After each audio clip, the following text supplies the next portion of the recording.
नई दिल्ली जुर्म की ये कहानी एक ऐसी लड़की की है जो नौकरी के लिए उत्तराखंड के हरिद्वार से दिल्ली आई।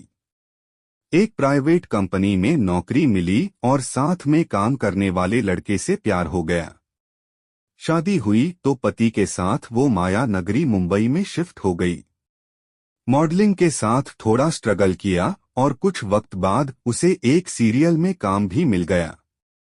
फिर एक मौका वो भी आया जब उसने जानी मानी एक्ट्रेस कंगना रनौत के साथ एक फिल्म में उनकी बहन का किरदार निभाया।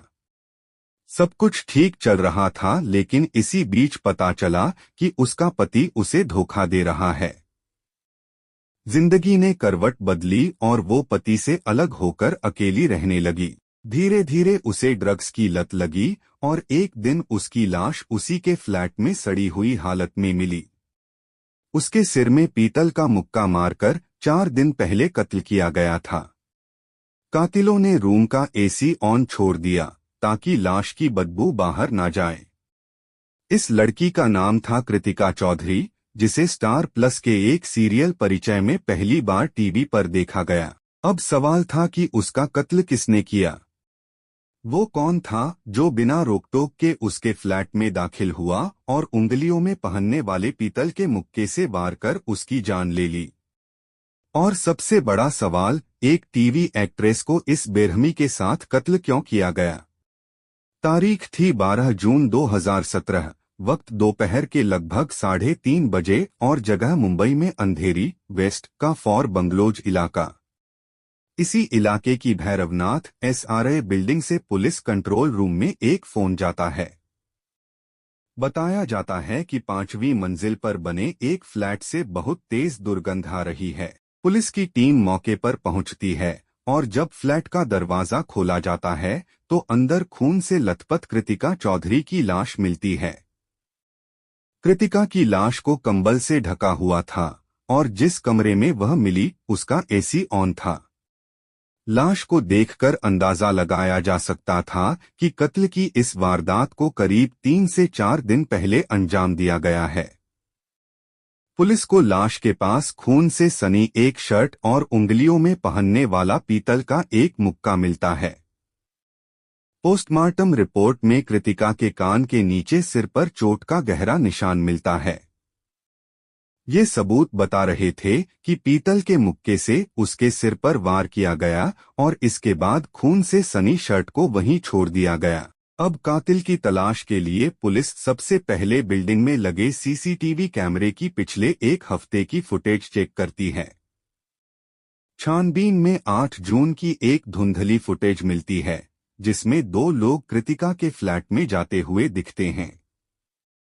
अब पुलिस इस धुंधली CCTV फुटेज, खून से सनी एक शर्ट और पीतल के उस मुक्के के जरिए कातिल का सुराग लगाने में जुट जाती है जो कृतिका के रूम से मिला था। पूछताछ होती है तो बिल्डिंग का एक सिक्योरिटी गार्ड फुटेज में दिखने वाले एक शख्स को पहचान लेता है। इस शख्स का नाम था शकील नसीम खान। सिक्योरिटी गार्ड बताता है कि ये शख्स अक्सर कृतिका से मिलने के लिए आता था। फुटेज को गहराई से देखा जाता है तो इस शख्स ने 8 जून को वही शर्ट पहनी थी जो कृतिका के रूम में खून से सनी हुई मिली। CCTV फुटेज के अलावा पुलिस कृतिका के मोबाइल की कॉल डिटेल भी खंगालती है। कॉल डिटेल के आधार पर कृतिका की जान पहचान के लोगों से पता चलता है कि शकील नसीम खान मुंबई के गोवंडी इलाके का रहने वाला है। कहानी आगे बढ़ाने से पहले वीडियो को लाइक और चैनल को सब्सक्राइब कर दो ताकि ऐसी स्टोरी रोज आप तक पहुंचती रहे। थोड़ी मशक्कत के बाद शकील पुलिस की गिरफ्त में आ जाता है और जब उससे पूछताछ होती है तो पूरी कहानी खुलकर सामने आ जाती है। इस कहानी की शुरुआत होती है जुलाई 2016 से, जब कृतिका ने एक ड्रग पेडलर के डिलीवरी बॉय शकील से ड्रग्स खरीदी। इस ड्रग्स के 6,000 रुपए बकाया रह गए थे और इसके कुछ वक्त बाद ही शकील को ड्रग्स के एक मामले में गिरफ्तार कर लिया गया।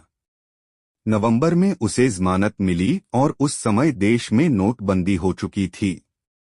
ऐसे में अपने 6,000 रुपए लेने के लिए शकील ने कृतिका को फोन लगाया। कृतिका के पास उस समय रुपए नहीं थे, इसलिए उसने बाद में देने की बात कही। इसके बाद 6,000 रुपए का ये मामला टलता गया। 8 जून को शकील अपने एक दोस्त बसुदास मखमलाल दास के साथ कृतिका के फ्लैट पर पहुंचा। पूछताछ में शकील ने बताया कि कृतिका को मारने का उसका कोई इरादा नहीं था, लेकिन जब उसने 6,000 रुपए देने से मना किया तो उसे गुस्सा आ गया और उसने पीतल के मुक्के से कृतिका की कनपटी पर वार किया। मुक्का लगते ही कृतिका के सिर से खून बहने लगा और वह बेदम होकर गिर गई। हमले में शकील की शर्ट खून से पूरी तरह सन गई थी। बचने के लिए उसने शर्ट उतारी और वहीं पर छोड़ दी। इसके बाद दोनों फ्लैट से निकल गए। निकलने से पहले शकील ने कृतिका की लाश को कंबल से ढका और रूम का एसी चला दिया ताकि किसी को बदबू न आए। दोनों ने रूम को बाहर से लॉक भी कर दिया। शकील से पूछताछ के बाद पुलिस ने उसके दोस्त बसुदास को भी गिरफ्तार कर लिया।